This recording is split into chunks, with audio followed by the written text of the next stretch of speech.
Bonjour Philippe, bonjour Manuel et Grégoire. Bonjour à Bonjour tous. Diane, bonjour Grégoire, bonjour docteur.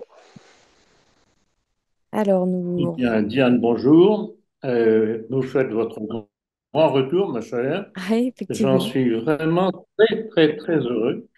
écoutez, c'est Et nous réciproque. tous. Bonsoir Pierre et bonsoir Grégoire. Donc, on va Bonsoir. commencer. Donc, on a eu quelques petits problèmes techniques. C'est pour ça que nous sommes devant un autre décor, parce que j'ai dû me déménager dans la maison, étant donné que j'avais une mauvaise captation dans mon bureau. C'est probablement un complot, encore un. Bon, eh bien, écoutez, chers amis, trêve de plaisanterie, on va commencer. Alors 2023, c'est terminé avec la fête juive d'Hanouka, célébrée à l'Élysée en présence d'Emmanuel Macron. Et 2024 débute avec l'intronisation de Gabriel Attal au poste de Premier ministre. Quel regard portez-vous sur ces deux événements du calendrier politique? Bon, ils sont évidemment liés, puisque le trait d'union, c'est le judaïsme. Euh, c'est absolument hallucinant. Donc, c'est Hanouka. Bon, on en a déjà parlé lors du dernier entretien, mais enfin, c'est tout de même un sujet qui va rester de base, parce que c'est ça qui inspire la République de Macron. Et donc voilà où on en est. Et d'ailleurs, vous savez que le titre de ma prochaine conférence, le 10 février, sera, je crois que c'est sur le ton interrogatoire, va-t-on vers un changement de la religion tutélaire de la France? Je dirais que la question vaut réponse. Donc voilà ce que je peux dire en réponse à votre question.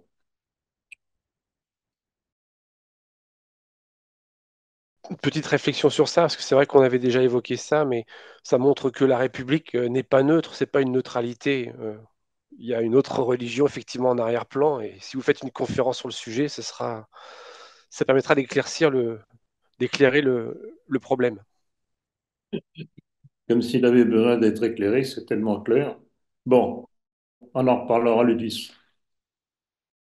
Bon, donc oui, Grégoire, vous posiez une question?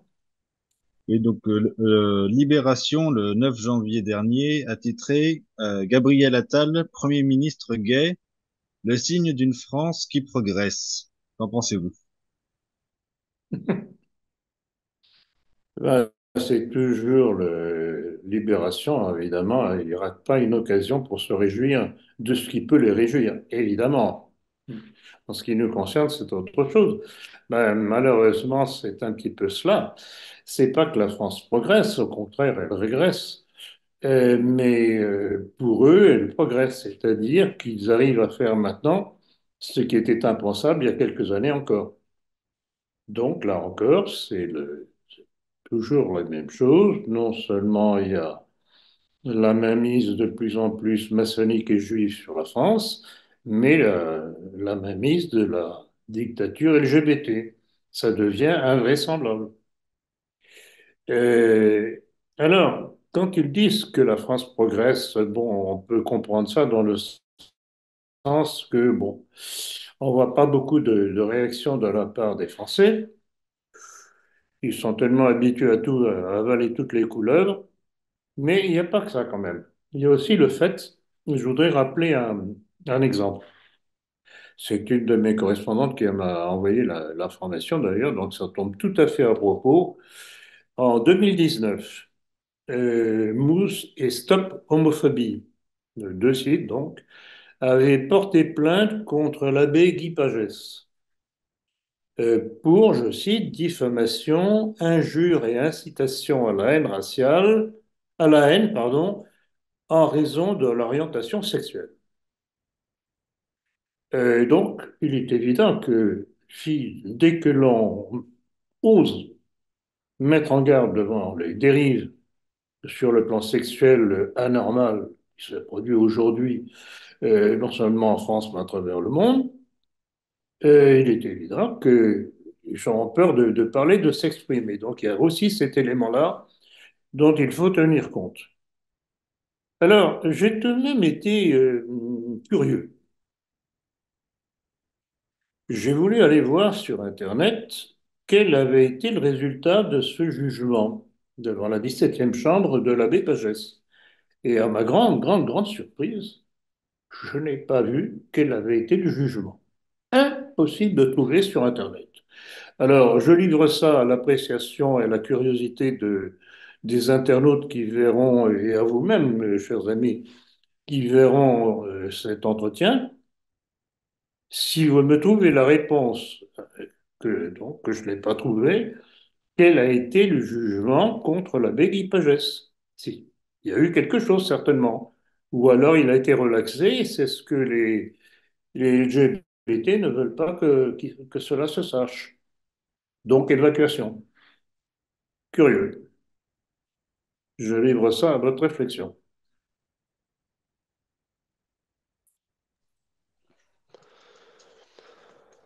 Alors, qu'avez-vous pensé de la dernière intervention de Macron à la télévision le 16 janvier?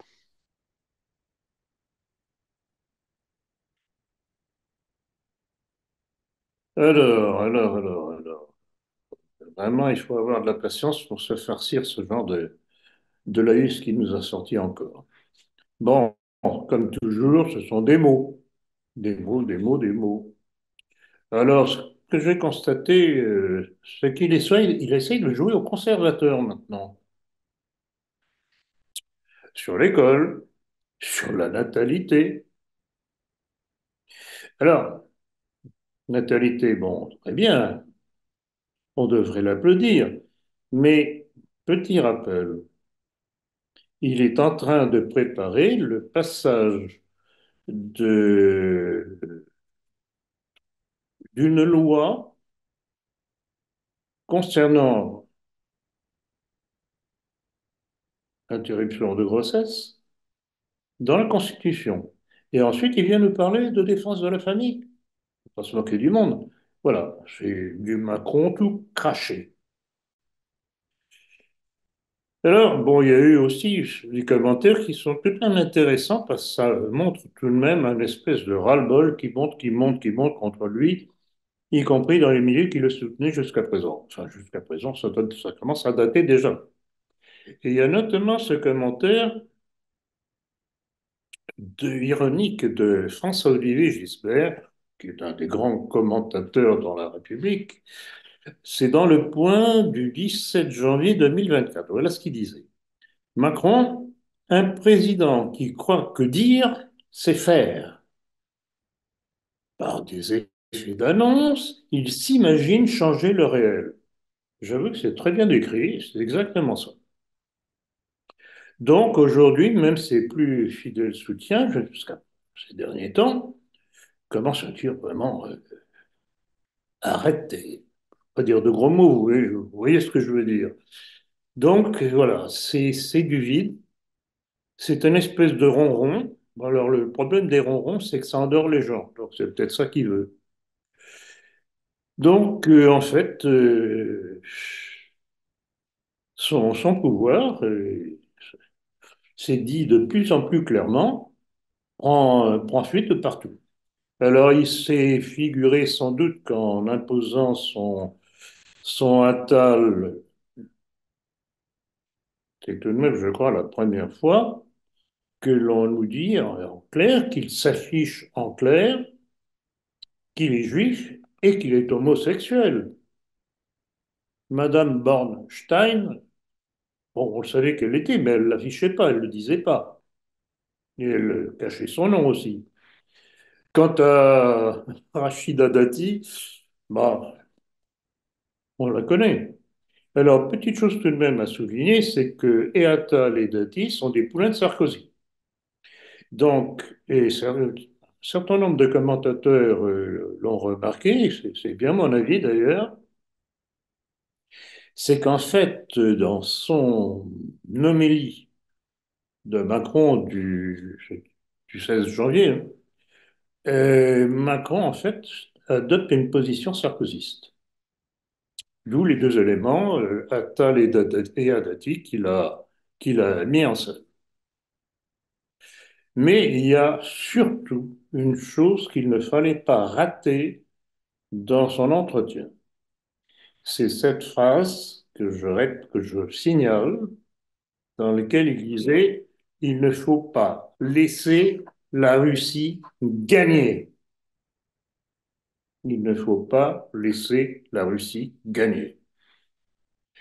Alors, il est évident que c'est bien l'obsession de l'Occident aujourd'hui qui sent vaciller son pouvoir et surtout celui des Juifs, déjà fort mal en point au Moyen-Orient, en Ukraine, bien sûr. Puisque, rappelez-vous, ça je n'ai cessé de le répéter, je le refais encore une fois, je le répète encore une fois, rappelez-vous la déclaration de Zelensky, il doit y avoir un an maintenant, disant qu'il entendait faire de l'Ukraine un nouveau grand Israël. Je crois que ça attendra, parce qu'il n'est pas, il est pas en train d'y arriver. Donc voilà, pour répondre à la question, voilà le bilan de la déclaration de Macron à la télévision le 16 janvier. Donc il y a la paille et puis il y a le fond. Et le fond, c'est ce que je vais citer. Il ne faut pas laisser la Russie gagner. Voilà. Alors, vous avez légèrement effleuré le sujet. Vous voyez Rachida Dati qui a été débauché des Républicains pour être nommé ministre de la Culture. Qu'en pensez-vous? Cette femme Ça qu'on rejoint un essaye petit de peu ce faire que j'ai dit passer. tout à l'heure, justement, c'est curieux. Alors, pourquoi elle? D'autant que si l'on se rappelle, elle avait été très critique à une certaine époque contre Macron. Et quand Dati parle, en général, c'est jamais très sympathique, c'est jamais gentil. Elle est dure, quand même dure. Bon, bah, elle avait raison. En l'occurrence, elle avait raison. Et là, maintenant, ah, on s'embrasse, on oublie tout. Bon, alors, comment interpréter cela? Alors, je voudrais tout de même faire d'abord un petit commentaire. Je suis vraiment fatigué de voir que pour des postes de différents ministères, on nous colle toujours des étrangers ou d'origine étrangère. La Dati, elle est d'origine marocaine. Celle qui l'a précédée était d'origine libanaise. Bon, j'ai rien ni contre les Marocains, ni contre les Libanais. Ils ont leur culture, mais c'est pas la nôtre. Mais voilà, tout est là dans cette politique de ce monde judéo-maçonnique qui nous gouverne, c'est faire perdre les repères français aux Français. Donc on met des étrangers.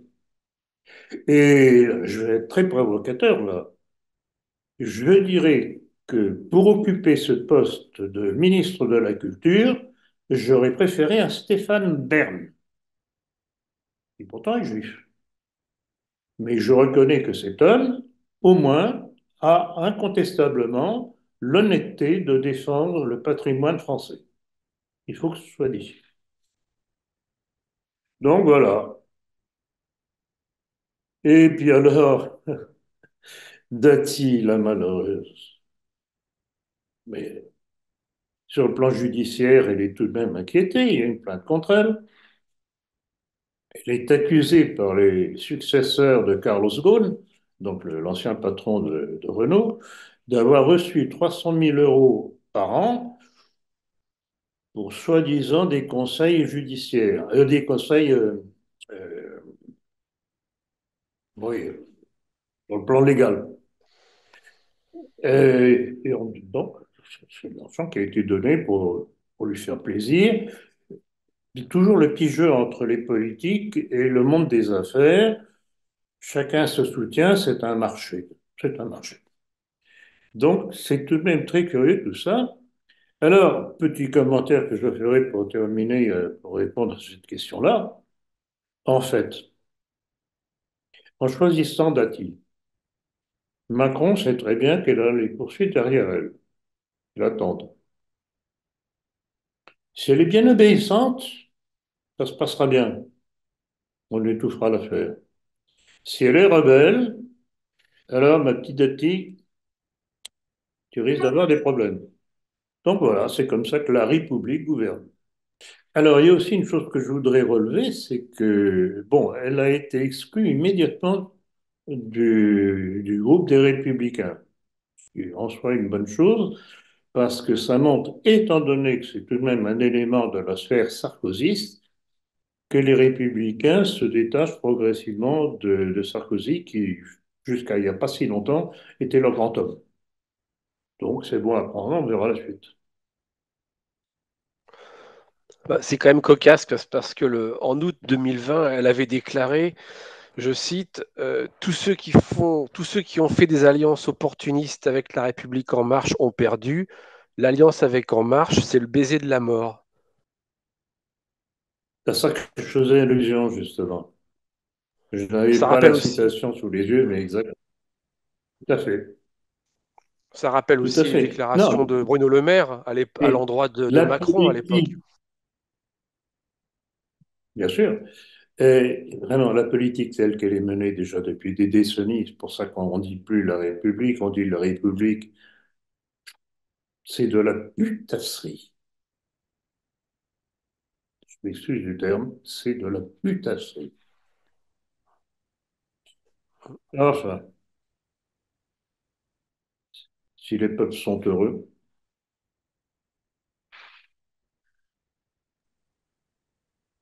Donc, vous venez déjà d'en parler, donc je ne sais pas si vous voulez ajouter quelque chose de plus, mais chez les Républicains, beaucoup pensent que Rachida Dati a été poussée par Sarkozy, qui est son mentor et dont elle est le ministre. Elle a été le ministre. Pardon. oui, oui, j'ai eu plusieurs questions suggérées à ce sujet-là. Bon, je vais plus les mettre parce elles se confirment toutes les unes les autres. C'est exactement ça. Sarkozy ne décolère pas de ne pas réussir à revenir en politique. Il y a tout de même un certain nombre de casseroles qui ne sont pas tristes. Donc, il agit par personne interposée et donc il a son plan. Et Sarkozy, je rappellerai que Sarkozy est par sa mère le petit-fils ou arrière-petit-fils, je ne sais plus, mais en tout cas par sa mère, d'un rabbin sioniste de Salonique. Et alors, il y a une chose, tiens, j'ai oublié ça tout à l'heure concernant Attal. On nous refait la même chose avec Attal qu'on nous avait fait avec Sarkozy, sous prétexte qu'ils ont une touche nobiliaire. Alors, ça me fait toujours, je dirais pas sourire, mais enfin, un petit sourire moqueur, disons. Comment ces républicains s'acharnent à faire valoir des attaches, dit-on, aristocratiques de certains de leurs candidats républicains. Mais ça, c'est assez curieux. Et d'ailleurs, rappelez-vous, dans mon livre sur De Gaulle, j'avais bien souligné que De Gaulle, grand républicain, essayait de se faire valoir comme aristocrate alors qu'il ne l'est pas, en mettant un petit 2 à De Gaulle. Donc c'est vraiment, c'est risible, misérable. C'est les gens qui sont républicains et qui essayent de se parer d'une parcelle d'aristocratie.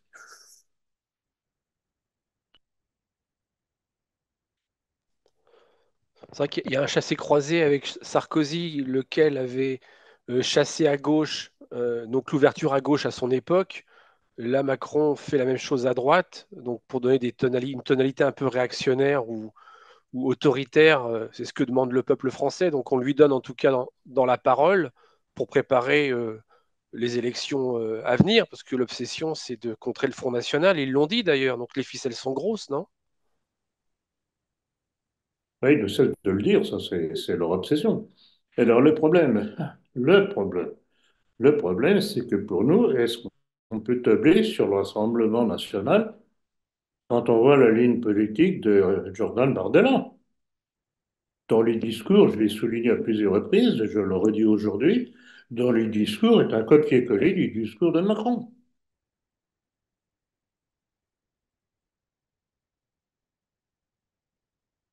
Pas question de s'opposer à la loi sur l'avortement.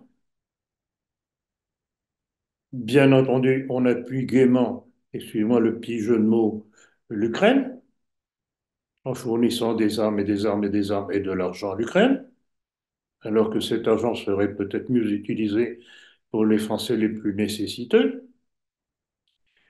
Devant le génocide des Palestiniens à Gaza, il n'y a rien à dire. Bien sûr, il n'y a rien à dire. Donc, sur toutes ces questions cruciales, Bardella, le Rassemblement national, c'est du copier-coller avec Macron. Alors, est-ce qu'on n'est pas en train de nous monter un soi-disant opposé à Macron, mais finalement, ils sont tous d'accord derrière?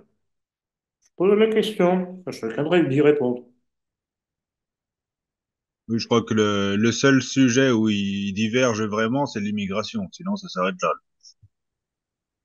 Oui, oui, oui. Je vous ferai remarquer quand même que c'est très curieux d'ailleurs, j'ai soulevé un sourcil un petit peu étonné.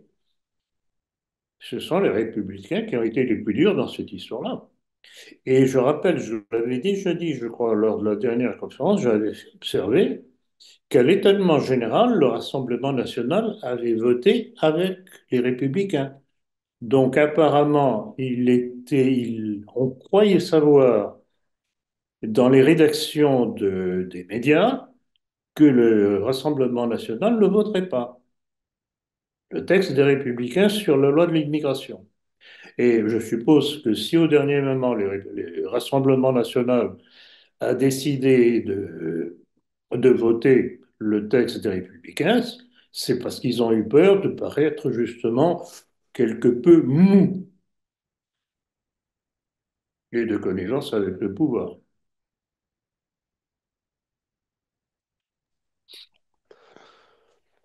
Alors on va rester en France, on change un peu de sujet. À propos de culture, plutôt d'éducation, avez-vous vu, hein, donc c'est dans François 24, enfin du 12 janvier, donc c'est très récent. Avez-vous vu que le 9 janvier dernier, deux parents qui font l'école à la maison pour leur fille ont été condamnés à des amendes de 300 euros avec sursis car ils contreviennent aux dispositions de la loi en vigueur mis en œuvre à la rentrée 2022. Êtes-vous au courant de cela? Que cela vous Oui, inspire-t-il? j'ai vu ça là aussi, c'est grâce à une de mes correspondantes qui m'a envoyé ça pour m'alerter. Alors, ben voilà où on en est justement au point de vue éducation nationale. C'est que le niveau est tellement médiocre, et notamment en mathématiques,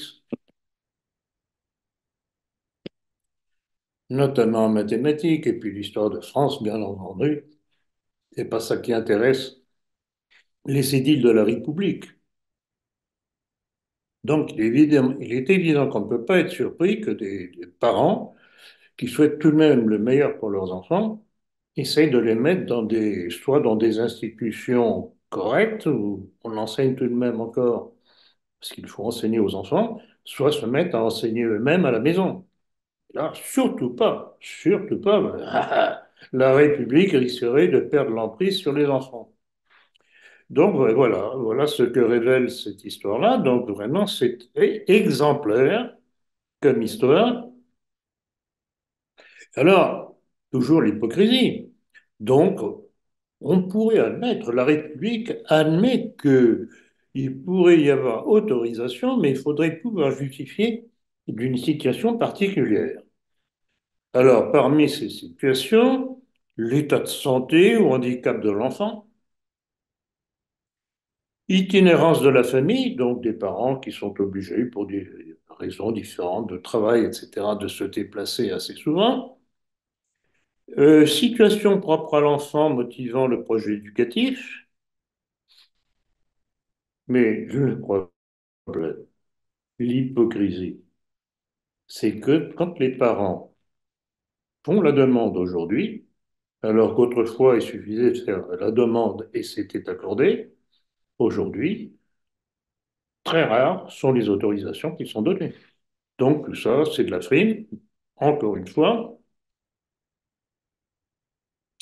Et alors, je profite de ce sujet, de ce tout dernier élément qui est apparu ces derniers jours à propos du collège Stanislas à Paris. Ça va vraiment très très loin cette histoire-là et il faut vraiment en parler. Alors, qu'est-ce que c'est que cette histoire le problème du collège Stanislas? En fait, c'est Mediapart, qui est un gentil petit organe de gauche, ultra-gauche, qui a lancé l'affaire pour faire savoir au peuple horrifié, bien entendu, qu'Amélie Oudéa Castéra, nouvelle ministre de l'Éducation nationale, avait mis ses trois fils dans cette institution. Institution qu'on nous décrit comme étant autoritaire, comme étant homophobe, etc., etc., etc. Oh oui, aussi, j'allais oublier, contre l'avortement. Vraiment horrible. Et autoritaire. Donc aujourd'hui, le fait d'être autoritaire dans l'institution d'éducation, c'est répréhensible. Et voilà, c'est le laxisme voulu, imposé. Donc il n'y a plus de règles.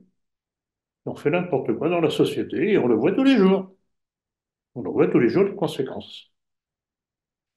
Alors, bon, il y a non seulement ce scandale en réaction à ce que Mediapart a dénoncé, mais on en arrive aujourd'hui à ce que certains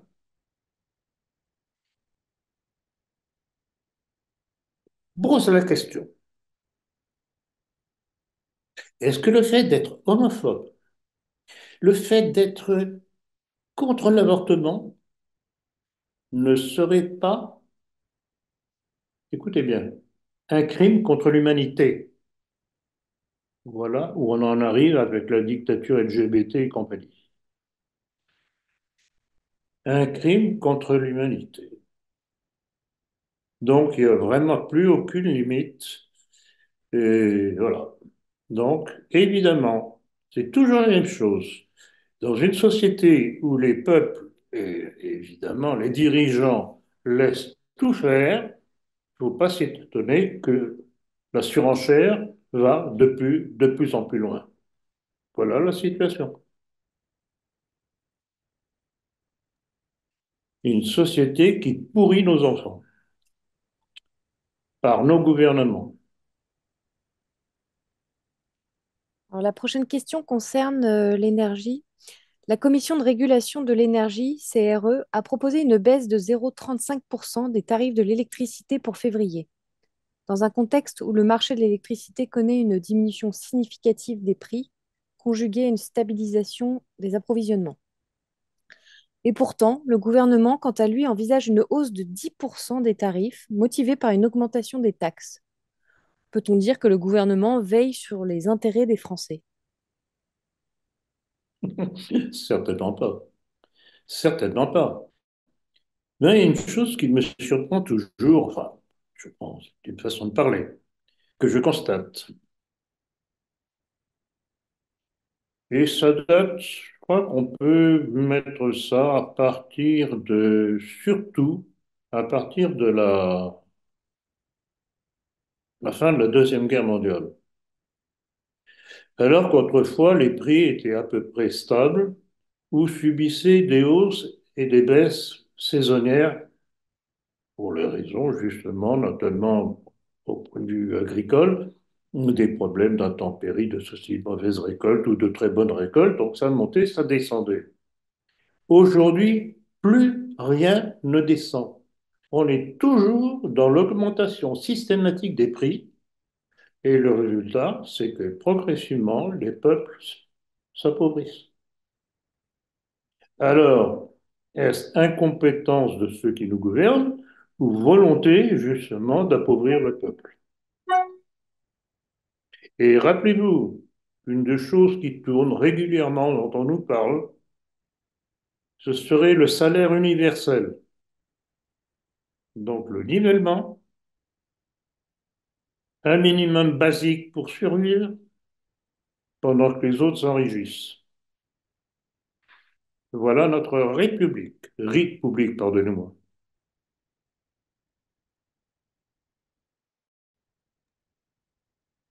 Et puis, il y a aussi Emmanuel Macron qui a été à partir du 17 janvier au Forum économique de Davos, qui nous a annoncé, vous ne posséderez plus rien et vous serez heureux. Ouais, c'est ça. Mais qu'il donne l'exemple. Hein, les pontes de Davos, qu'il donne l'exemple. Donc, nous allons aborder nos milieux. Avez-vous écouté la diatribe d'Asselineau contre Éric Zemmour? Et si oui, qu'en avez-vous pensé? Et oui, ben, j'avoue que j'ai été passablement surpris. Donc, je vais tout de même vous en parler assez longuement. Euh, Asselineau a fait une charge contre Éric Zemmour et je ne peux que lui donner entièrement raison. En fait, il réagissait à une réunion qui avait été organisée par Zemmour, mais je n'ai pas la date malheureusement, au prétexte de l'Union des droites, en présence des Dupont-Aignan, Philippot et Jean-Frédéric Poisson. Alors, donc j'ai écouté ça avec intérêt, mais au travers de ce que Céline disait justement, c'est que cette prétendue réunion sous prétexte de l'Union des droites s'était faite sous l'égide de la World Initiative Forum for Freedom, en présence de Mike Johnson, qui est le nouveau président de la Chambre des représentants américains et fidèle de Trump, et d'une certaine Christine Noam. Je pense que c'est Noam, je n'ai pas très bien compris le nom, bon. Et qui serait la probable candidate à la vice-présidence des États-Unis si Trump se présentait. Et ce n'est pas tout. Et ce n'est pas tout. Et Asselineau dénonçait aussi que tout ce beau monde était venu à Paris le 10 novembre dernier pour cette réunion organisée par un certain Randy Yaloz, qui est un avocat qui partage son temps, ses activités, entre les États-Unis, la France et Israël. Et qu'il est d'ailleurs professeur à Tel Aviv. Donc, pas besoin de vous faire un petit dessin sur les origines de cet individu, le véritable organisation de cette réunion de l'Union des droites françaises. Et puis aussi, on apprenait grâce à Asselineau que cette réunion, pour entendre ce qui allait s'y dire, coûtait 600 € l'entrée. Et si on voulait aussi, en plus, participer au dîner de clôture, cela vous coûtait simplement 1 100 €.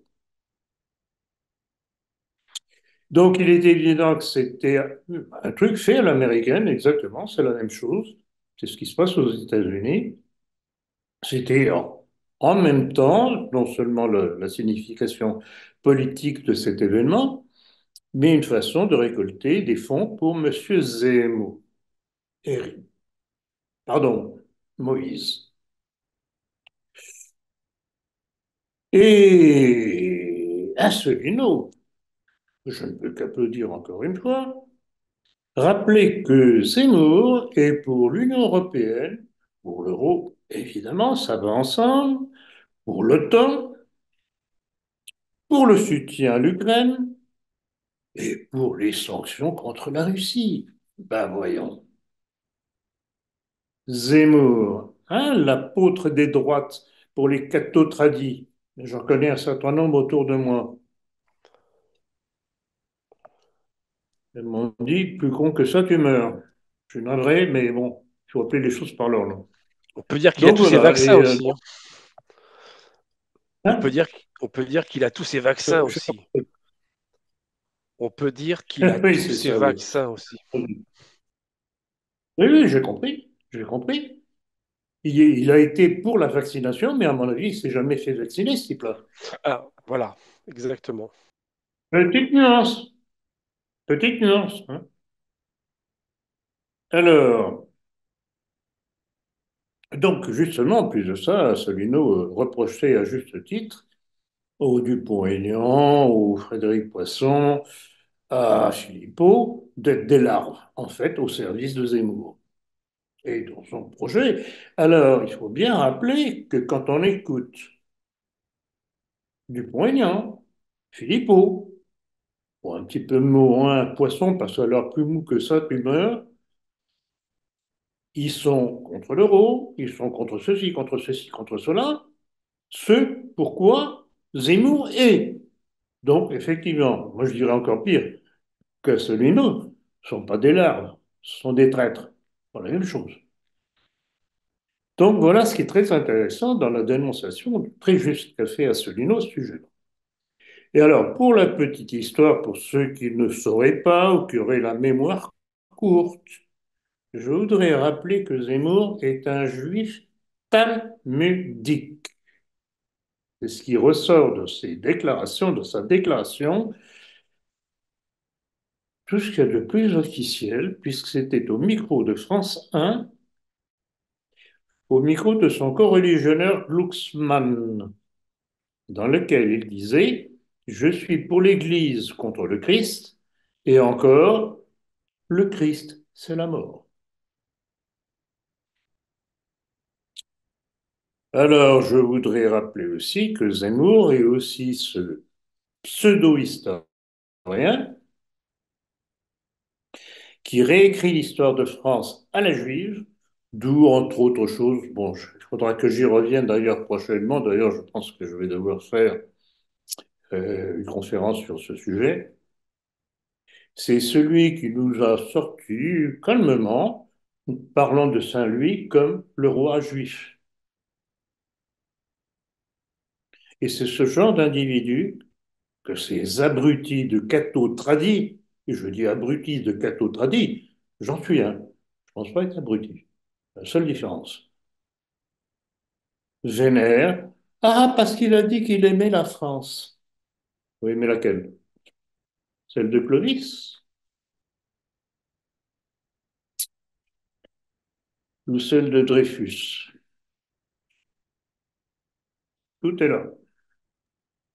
Donc voilà, c'est pour ça que je tiens très honnêtement, je pense, à applaudir Asselineau, alors que je n'ai pas toujours été très tendre avec lui. Il a fait vraiment œuvre utile en dénonçant ces faux culs. Il n'y a pas d'autre terme.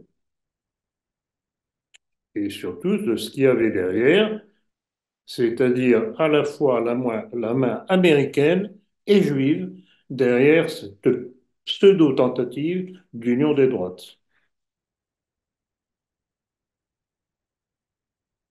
Voilà ce que je voulais dire pour rendre hommage à ce qu'a sorti Solino,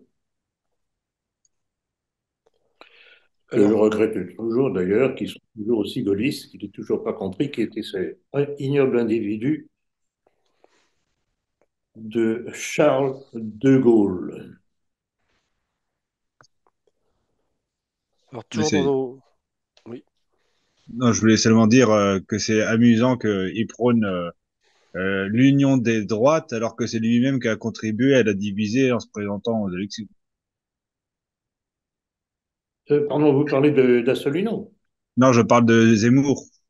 Il veut que Ah les oui, droites se Zemmour. unissent alors que c'est lui Non, qui a non. fait se De diviser, toute quoi. façon, dès qu'on l'a vu apparaître, notamment pour les présidentielles, c'était une, c'était une tentative du clan macronien pour enlever des voix à Marine Le Pen.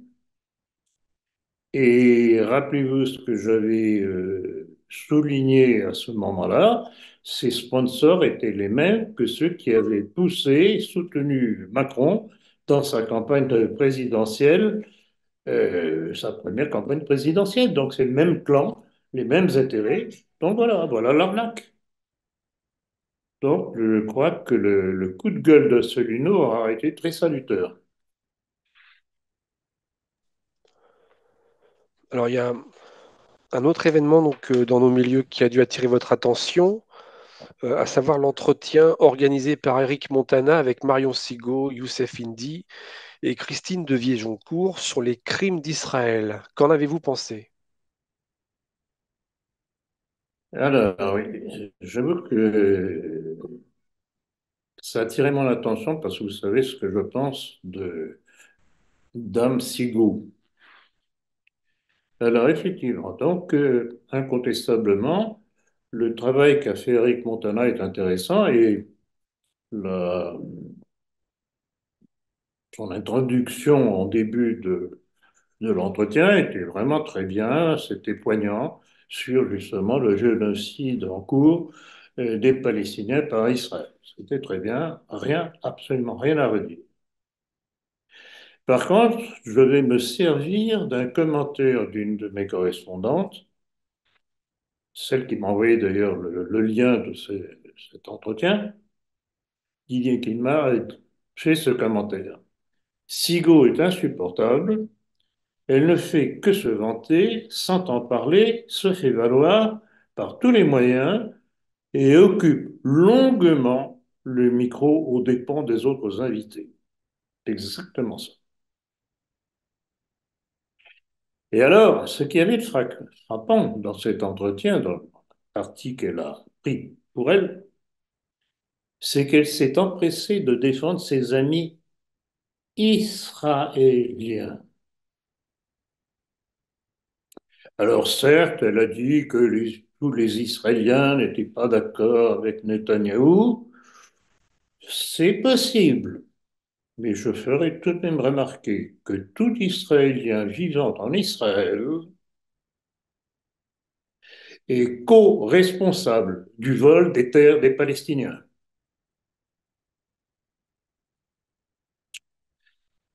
Donc ça, c'est un élément. Et j'ai aussi constaté que si elle s'est vantée de ses amitiés israéliennes, par contre, elle a été bien silencieuse sur le fait qu'elle a été une kibbutzine, c'est-à-dire qu'elle a travaillé dans des kibbutz israéliens sur les terres volées aux Palestiniens. Alors, qu'elle la boucle, cette femme, une menteuse. Une menteuse, comme très souvent je l'ai fait remarquer, elle se prétend une historienne du XVIIIe siècle. Or, à chaque fois, elle glisse, elle évacue le rôle exact de la maçonnerie et des Juifs sur le déroulement de la Révolution dite française. Donc cette femme est fausse, c'est une fourbe, une falso comme on dit en italien. Je souhaite qu'elle entende ce que j'ai dit ce soir. Et alors, dernier regret, je regrette que malgré eux, et Christine de Viejoncourt, avec laquelle je corresponds régulièrement, on s'apprécie, je crois, très réciproquement, et Youssef Indy, la même chose, il s'agit de faire valoir Adam Sigou. Dommage, ils valent mieux que ça. Passons désormais aux questions à l'international. Et il semblerait que nous allions à grands pas vers l'effondrement de l'Ukraine sous l'étreinte de l'armée russe. Pouvez-vous évoquer la séquence de cette sinistre affaire? Bon, je vais très brièvement, parce que j'en ai déjà de plusieurs reprises parlé, notamment dans plusieurs conférences.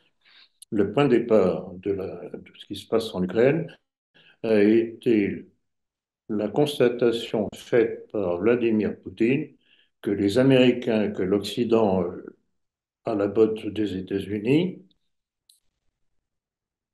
tentaient d'encercler la Russie, notamment à l'aide de l'Ukraine, qu'ils ont armée, qu'ils ont formé, dont ils ont formé l'armée, etc., etc., etc.,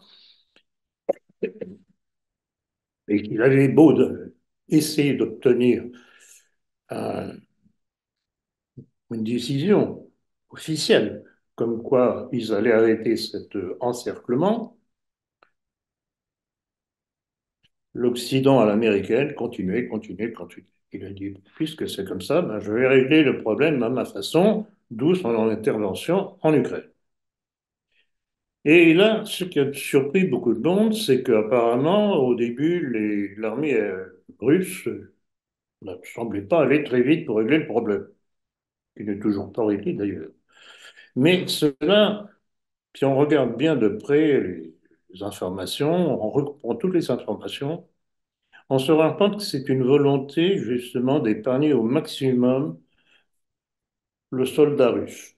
Donc ils y vont progressivement, ils taguent sur leur supériorité écrasante au point de vue armement, et notamment par des fusées qui sont ininterceptables, et donc ils détruisent systématiquement les structures de l'Ukraine, le réseau électrique, les transports ferroviaires, routiers, etc., les dépôts d'armes, les dépôts de carburant, l'arrivée de l'armement qui vient de l'OTAN et des Américains et de l'Angleterre. Faut pas oublier l'Angleterre. C'est une des pires dans cette histoire-là, comme toujours d'ailleurs. Donc, en fait, on se rend compte que le temps joue pour les Russes. L'économie russe, quoi qu'on ait dit à un certain moment, un certain Bruno Le Maire, notre génial ministre de l'économie, qui annonçait que l'économie, grâce aux sanctions imposées par Macron, allait s'effondrer, l'économie russe est florissante. J'ai le chiffre, je ne sais plus où, une des banques, une des principales banques russes a fait des bénéfices mais absolument records. Donc l'économie russe, tout à fait en état de marche, ne fait que des bénéfices. La Russie vend très très bien son pétrole, même si elle a perdu le côté occidental, à cause des Américains, qui en profitent. Ce qui donne une capacité à l'industrie russe de marcher à plein rendement.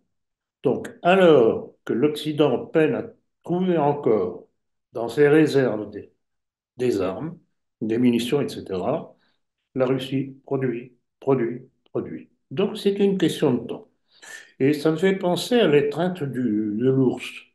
Vous savez, l'étreinte de l'ours qui enserre sa victime et qui l'étrangle jusqu'au moment où, ah, c'est dommage, elle est morte. Donc, la notion de temps n'est pas la même en Orient et en Occident. C'est une notion que beaucoup ont oubliée à leur détriment, et voilà, c'est ce qui est en train de se passer.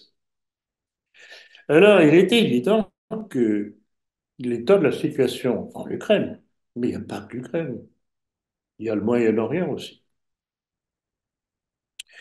fait que cet Occident est en pleine panique, parce qu'ils sont en train, je lui ai fait allusion tout à l'heure, rapidement, mais je reviens, cet Occident est en train de se rendre compte qu'il est en train de perdre son pouvoir sur le monde, que les choses basculent et que le grand reset dont on nous parlait il y a encore peut-être 2 ans et quelques, ou plus même, oui, grand reset, mais pas du tout dans le sens qu'ils voulaient, d'où leur panique. Alors aujourd'hui, on nous annonce que l'Allemagne se réarme, que bien entendu les États-Unis, l'Angleterre, etc., etc., la petite France de Macron aussi, et puis qu'on va avoir des manœuvres monstres organisées avec plus de 250 000 hommes. Alors, on pourrait penser que c'est une question de pour faire peur, un effet d'annonce, mais c'est pas. Je suis incapable de prévoir comment ça va évoluer parce que malheureusement, il y a des fous dans le monde.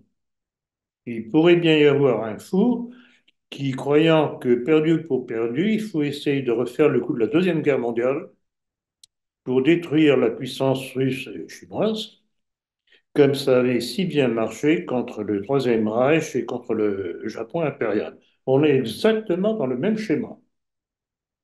Simplement, le rapport de force est totalement différent. Ben, on verra.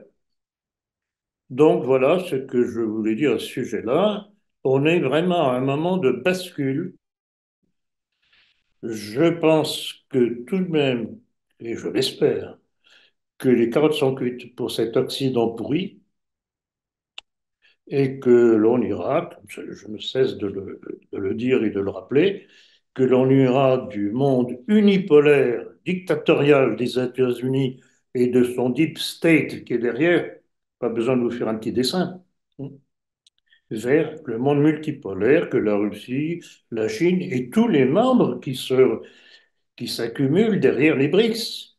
Parce que les BRICS, c'est quoi?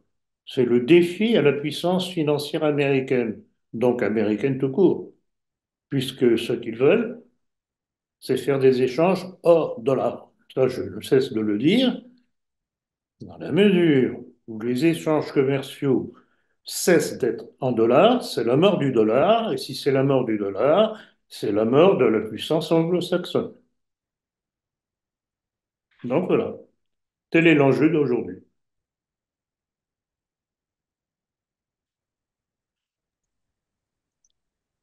Donc, pour une question, ce sera à propos d'Israël. Il semble que contrairement à la propagande israélienne, les choses ne se passent pas au mieux pour Tsahal à Gaza. Cela confirme ce que vous disiez, qu'une fois sur le terrain, les Israéliens se feraient attaquer de toutes parts par un ennemi qui attaque et disparaît. Pouvez-vous nous en dire davantage sur ce sujet? Alors, davantage, oui, je peux en dire davantage, mais évidemment, ce n'est pas au travers de nos médias. Alors là, ou les médias israéliens, bien entendu, bien que parfois, je suis abonné à plusieurs médias israéliens ou juifs, on sent très très bien qu'ils se retiennent de dire tout ce qu'ils savent. Mais le peu qu'ils en disent indique qu'il y a vraiment une sérieuse casse sur le terrain. Parce que par les airs, bombarder des populations civiles à coup de grosses bombes américaines, petite parenthèse, les Américains qui entre-temps pleurnichent sur le génocide des Palestiniens, mais qui aident à les massacrer. Toute l'hypocrisie anglo-saxonne habituelle. Donc, incontestablement, et je voudrais vous donner comme élément de réflexion cette information du site d'information en hébreu qui s'appelle WALA, W2LA, qui a fait état de 4000 soldats israéliens handicapés depuis le début de la guerre. On ne parle pas des morts, mais on peut faire une proportion. Donc, ça ne se passe pas bien sur le terrain, et c'est effectivement ce que j'avais annoncé dès le début de l'arrivée de Tsahal sur le terrain. Bombarder, c'est facile. Affronter les membres du Hamas, c'en est une autre. Donc voilà. Et ce qu'il y a tout de même d'extraordinaire, et ça vraiment c'est la grande surprise de la fin de 2013 et le début de 2014, c'est cette capacité opérationnelle du Hamas. Personne ne s'y attendait. Ils ont travaillé silencieusement pendant des années et des années et des années. Et maintenant, on se rend compte que le Hamas, je dirais presque tout seul, parce que l'Iran n'est pas rentré dans la danse jusqu'à présent, bon, le Hezbollah libanais attaque régulièrement les pourtours d'Israël. Il y a les Yéménites aussi, qui sont en train, et ça c'est très intéressant, qui sont en train d'établir un blocus économique d'Israël, puisqu'ils, soit ils arraisonnent, soit ils envoient des drones ou des missiles sur les bateaux. Et là aussi, on apprend une chose, on découvre une chose, c'est que ces Houthis yéménites qui attaquent ces bateaux en mer Rouge, apparemment sont très bien renseignés parce qu'ils savent à qui appartiennent réellement ces bateaux. C'est toujours des prête-noms, etc. Et derrière, qui trouve-t-on? Des Israéliens, des hommes d'affaires israéliens ou le gouvernement israélien. Donc tout ça est très intéressant. Et on parlait tout à l'heure de l'Ukraine. Il y a un autre fameux caillou dans le soulier de l'oncle Sam et de ceux qui sont derrière l'oncle Sam, pas besoin d'aller plus loin, ils ne sont pas sortis d'affaire ni d'un côté ni de l'autre.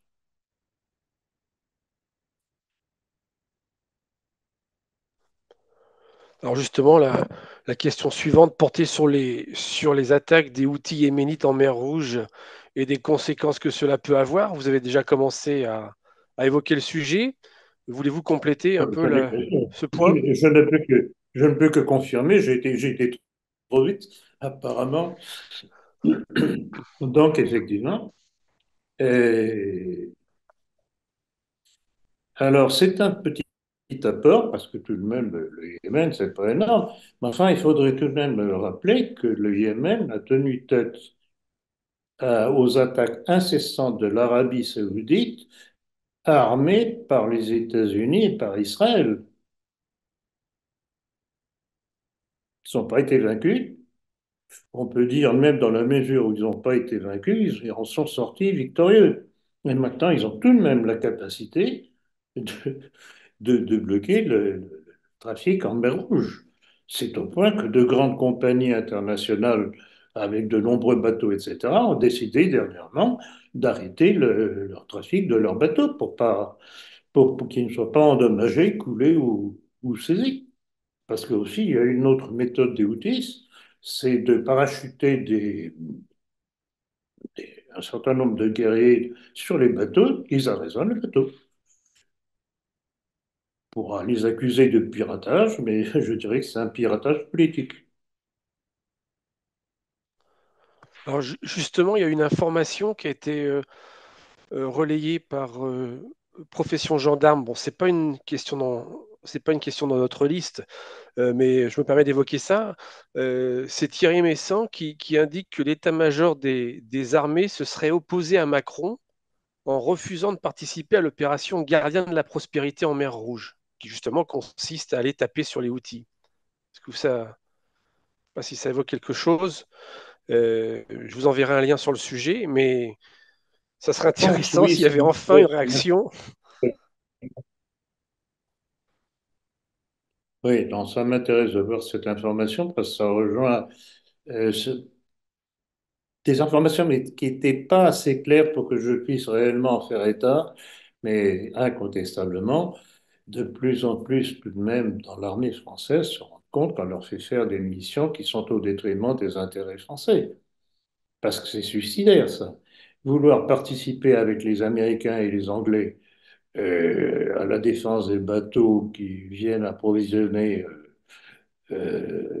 Israël, c'est risquer d'avoir nos propres bateaux mis en danger. Il y a d'ailleurs, je ne sais pas si on va en parler tout à l'heure, mais je vais tout de même en parler maintenant parce que c'est à propos. Avez-vous vu,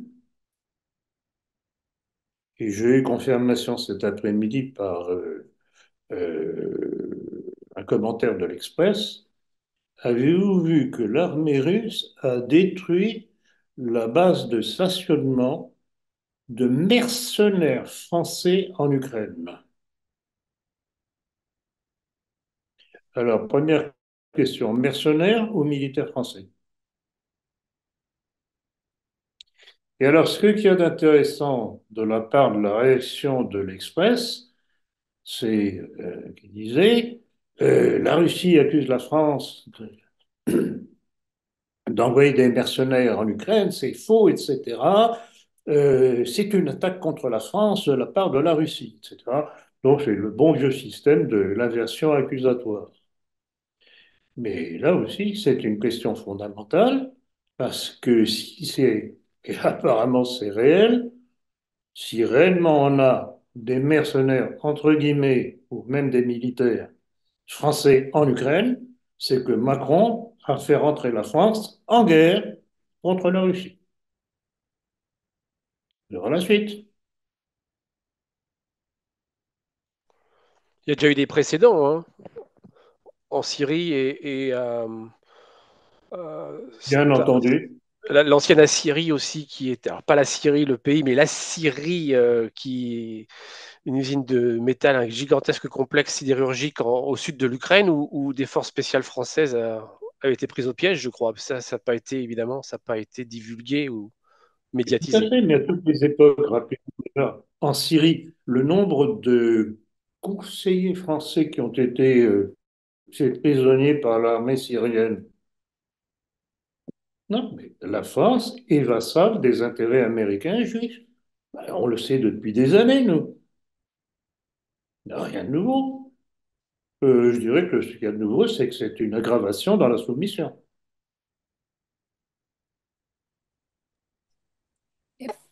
Pensez-vous que la plainte de l'Afrique du Sud contre Israël pour génocide envers les Palestiniens puisse aboutir?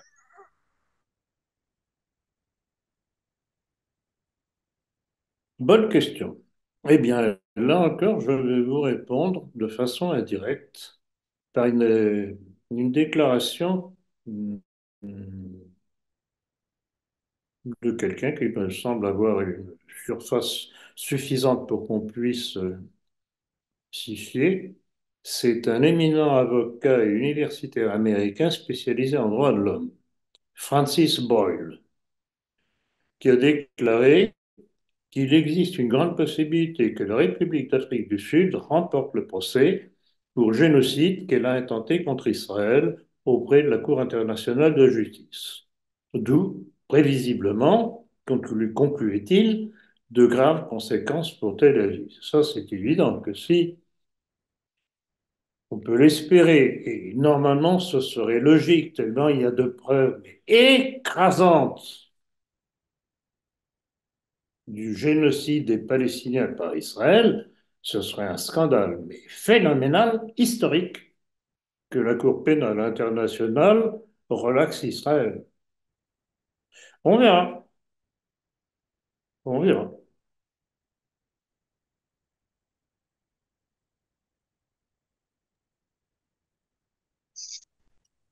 Alors pour rester dans le sujet, l'Allemagne annonce vouloir soutenir Israël face à la plainte de l'Afrique du Sud devant la Cour pénale internationale. N'est-ce pas se mettre tout le monde arabo-musulman à dos? Incontestablement, c'est seulement de mettre le monde arabe à dos, ça coule de source. Mais on ne peut comprendre cette politique allemande si on ne comprend pas que l'Allemagne est toujours sous son obsession de culpabilisation qu'on a tellement bien fait rentrer dans la mentalité allemande. Donc, il se plie, il s'excuse,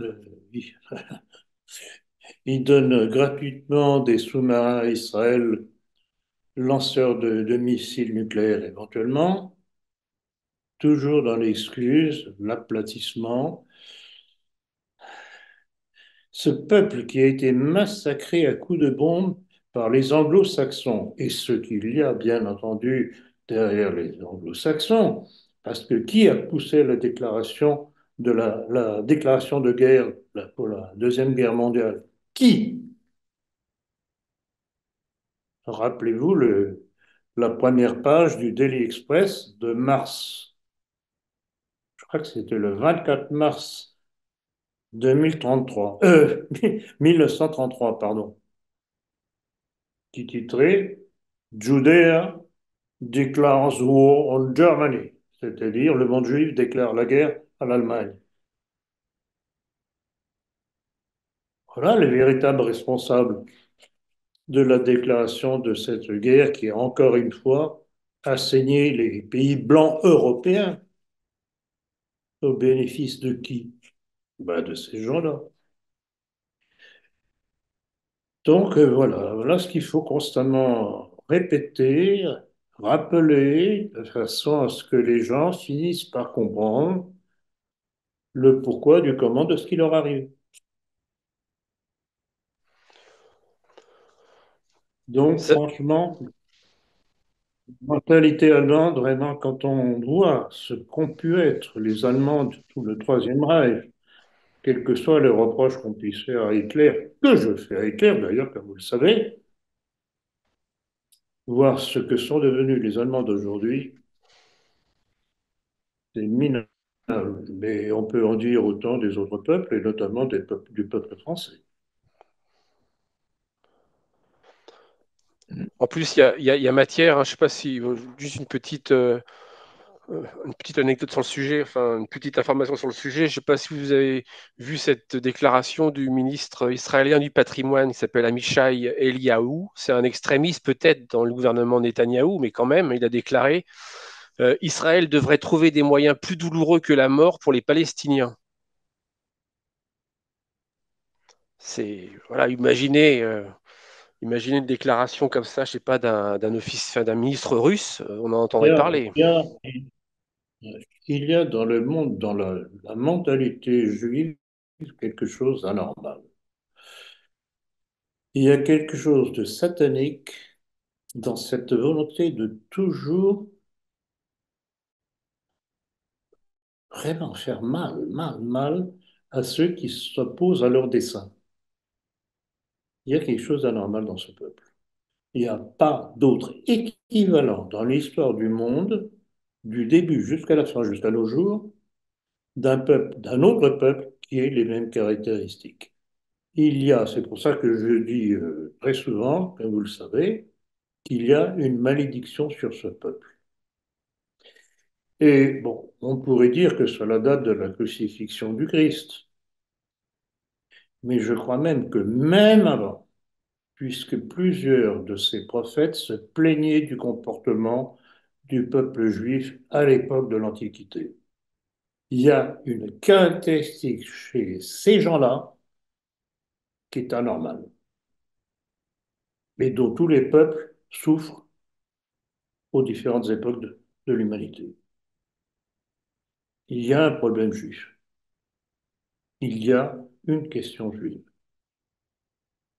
Ce sera d'ailleurs le titre d'un de mes prochains ouvrages. Pour revenir en Allemagne, que pensez-vous des manifestations monstres des agriculteurs là-bas?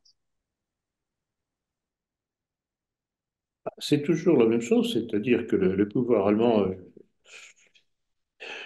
comme le nôtre, d'ailleurs c'est un petit peu la même chose, a voulu supprimer certains avantages qui étaient octroyés aux agriculteurs allemands, notamment sur le coût du pétrole, le marché des tracteurs, etc., différents avantages.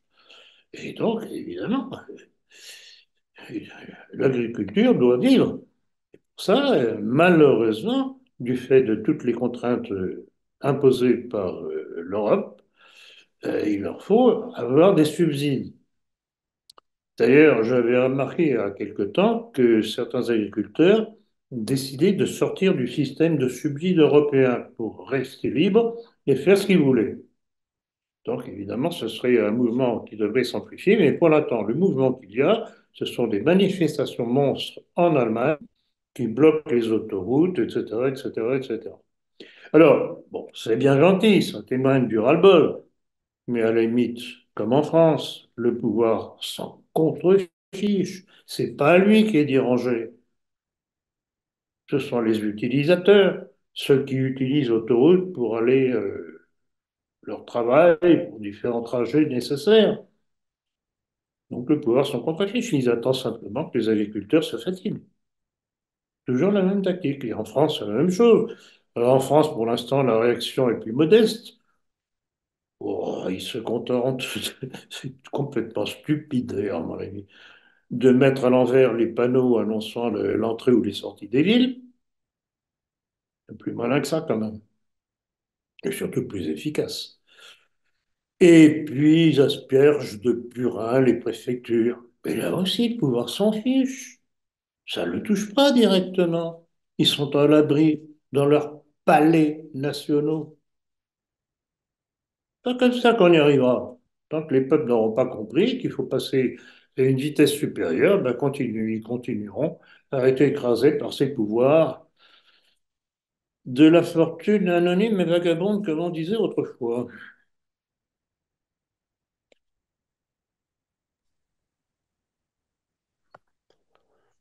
Ça rappelle le titre d'un livre d'Henri Coston. Hum. Ça rappelle le titre d'un livre d'Henri Coston. Tout à fait. Hervé Coston qui a eu un énorme poids, comme mon père, mais dans un domaine un peu différent, puisque c'était plutôt la dénonciation de la mainmise maçonnique et juive sur le monde. Effectivement. J'apprécie toujours votre excellente formation politique et votre mémoire, mon cher Pierre. Assisté par ordinateur. Alors, si on reste en Allemagne, il y a René Springer, député allemand de l'AfD, qui a déclaré, je cite, nous ramènerons les étrangers dans leur pays par millions, c'est une promesse. Fin de la citation. Est-ce faisable à votre avis? J'ai vu. Bon, alors, AfD, ça veut dire, en allemand, ça veut dire Alternative für Deutschland, donc alternative pour l'Allemagne. Donc, un parti qui est catalogué à droite, bien entendu, ou à l'extrême droite. Et oui, c'est faisable. À partir du moment où on a la volonté politique de le faire, c'est faisable. Et sans faire beaucoup de dommages, simplement en coupant les pompes aspirantes. Vous supprimez tous les avantages qu'on donne aux migrants qui arrivent, y compris clandestins. Vous supprimez toutes ces pompes aspirantes qui sont faites justement pour les faire venir encore et encore plus pour nous submerger. Donc là, c'est la volonté du pouvoir actuel qui date au moins, au moins de Sarkozy, poursuivi bien entendu par Hollande et aujourd'hui Macron. Notre glorieuse succession de 3 présidents juifs de la République. Bravo les Français. Donc cet homme de Alternative for Deutschland a tout à fait raison de dire que j'espère bien qu'ils le feront pour leur part, parce qu'il en va là aussi de l'existence de l'Allemagne et que c'est une des mesures absolument nécessaires. Il y en a d'autres, mais celle-là, en tout cas, l'est aussi autant pour les Allemands que pour nous Français. Et c'est faisable, je confirme. Simplement, il faut le vouloir, et pour le vouloir, il faut être au pouvoir. Donc, première chose, conquérir le pouvoir, etc., etc.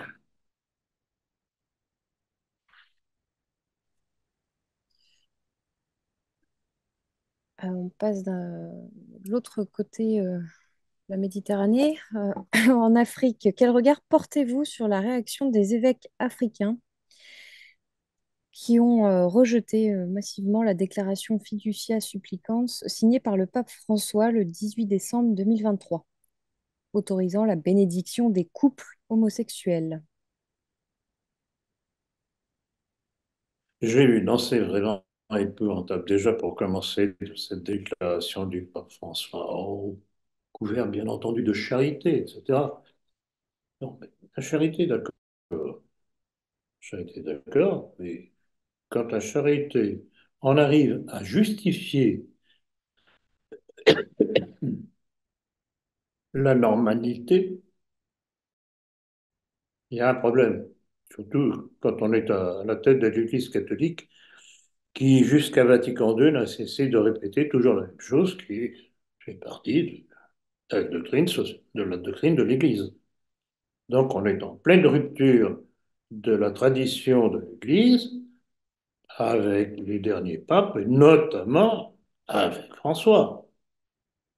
Une petite ébauche de réaction du temps de Benoît XVI, mais il n'a pas eu le temps de poursuivre. Et il y en avait un autre qui, semble-t-il, avait l'intention aussi de remettre de l'ordre dans l'Église. Curieusement, il est mort très brusquement.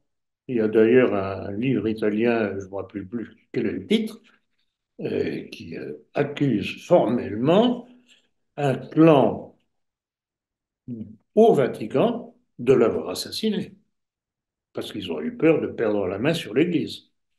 Donc là encore, on est en pleine magouille, en plein trafic, en plein crime. Il n'y a pas d'autre terme. Bon, eh ben, tout ce que je peux constater au sujet de votre question, Diane, c'est que le clergé noir africain est plus sain que le clergé européen et notamment le clergé français, que je n'ai pas jusqu'à présent entendu à ce sujet-là. Pensez-vous pas qu'il y a un véritable lobby homosexuel au sein du Vatican? Enfin, Dans l'Église, dans ah ben l'Église, certainement. qui agit. Ah ben, certainement.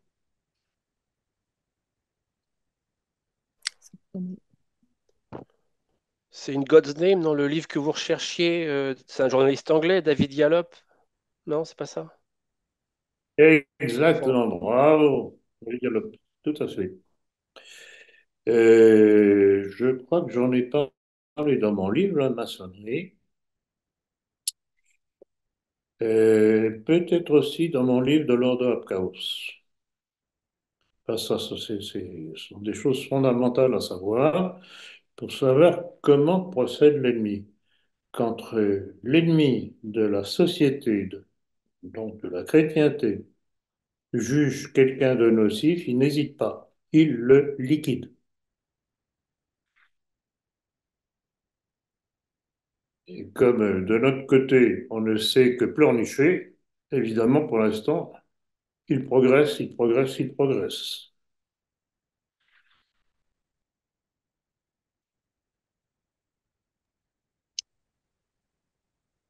Donc, concernant la dernière question, Donald Trump a très largement emporté la première primaire dans l'Iowa en vue des prochaines présidentielles américaines.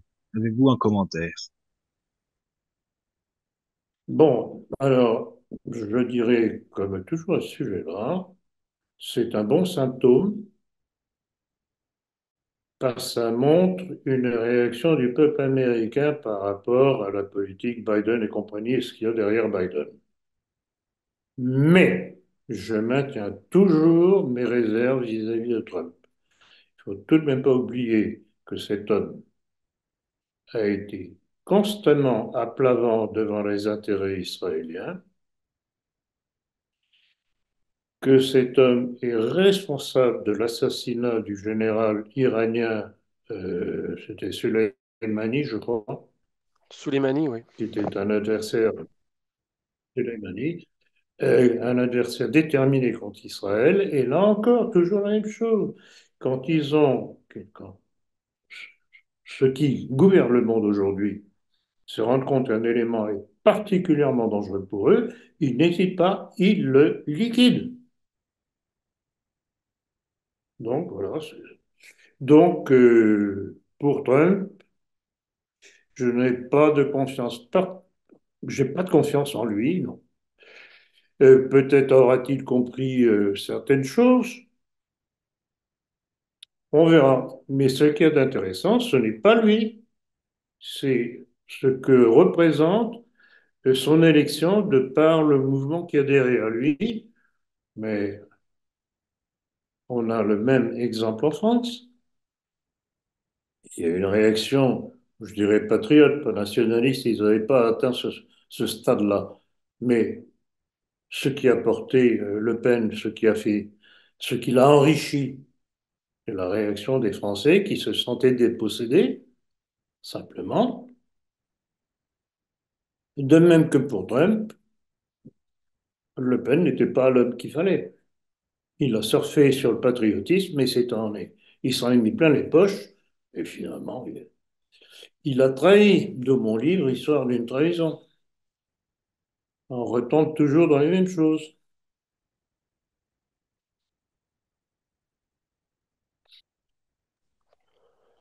Eh ben, je crois que nous avons terminé notre entretien. Merci Philippe.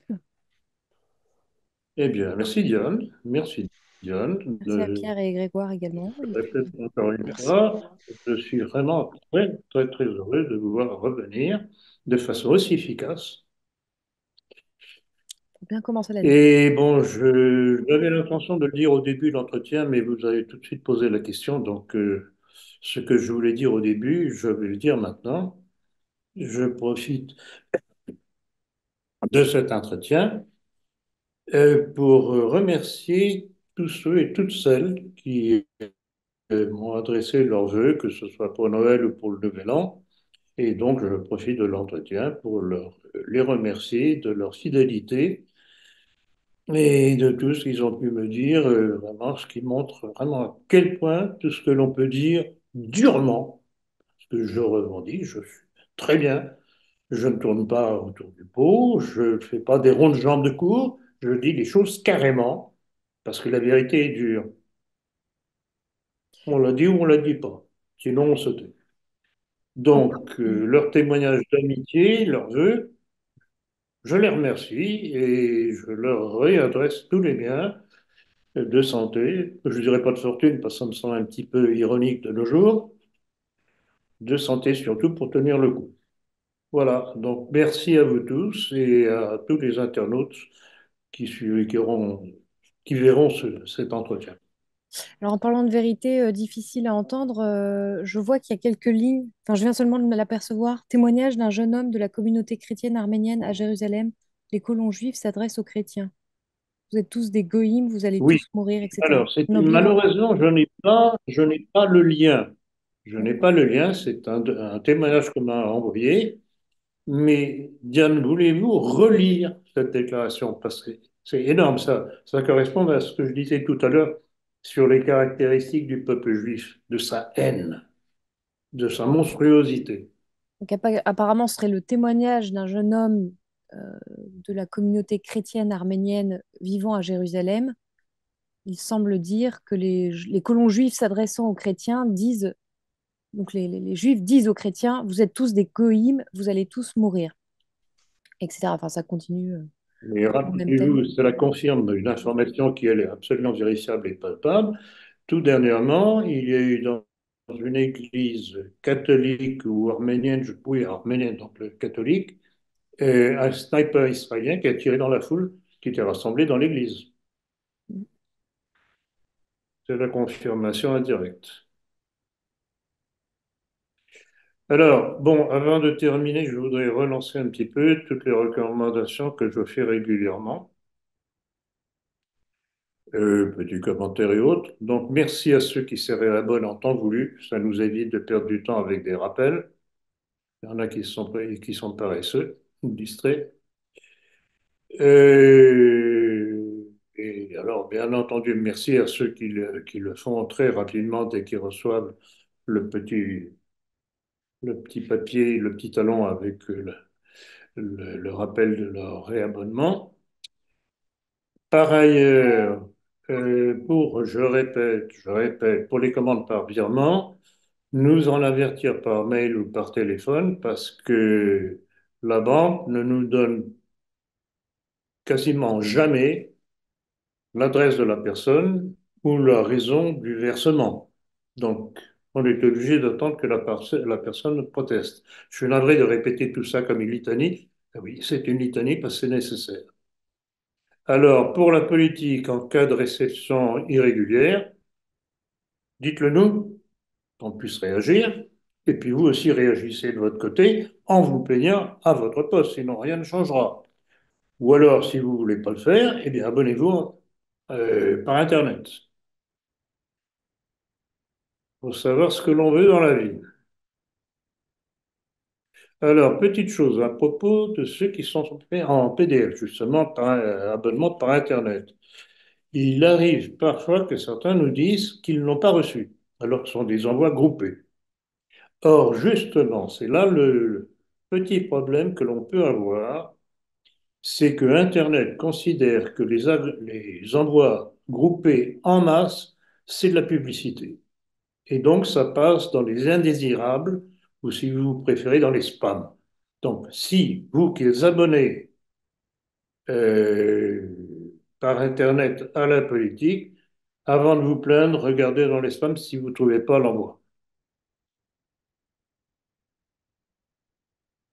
Alors, bien entendu, nous sommes toujours preneurs pour toute information intéressante, que ce soit de France ou de l'étranger. Je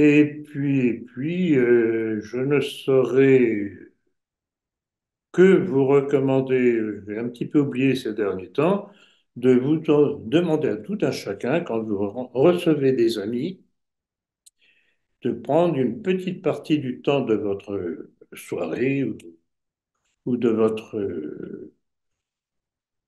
votre déjeuner avec des amis pour leur faire entendre soit un entretien, soit une conférence. Tant que les gens ne seront pas mis devant la réalité, je dirais presque de force, ils continueront à fuir la réalité. Donc, si vous voulez vous battre et réagir, eh bien faites-le. C'est le seul moyen que l'on ait pour réagir à la désinformation des médias.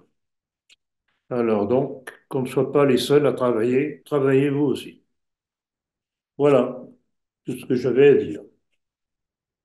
Donc, merci à vous, Diane, à vous, Pierre et Grégoire. Bon, Jean-Luc ne pouvait pas être là parce qu'il est terminé trop tard aujourd'hui. Donc voilà, notre équipe est souple. Elle s'adapte aux possibilités que tout un chacun peut avoir en fonction du travail et, et qui le tiennent, si bien qu'on n'a pas toujours le même groupe et c'est justement ce qui fait que c'est particulièrement vivant. Donc, merci à vous tous et puis à la prochaine fois. Merci Philippe, bonne soirée et à la prochaine. Merci Philippe, merci à tous. Et merci, bonne soirée à tous. Et au revoir. Merci à vous, chers amis. Portez-vous bien. Et Également. alors, je rappelle, prochaine conférence à Paris, le 10 février, à l'espace Hermès. Voilà, à tout bientôt. Noté, au revoir.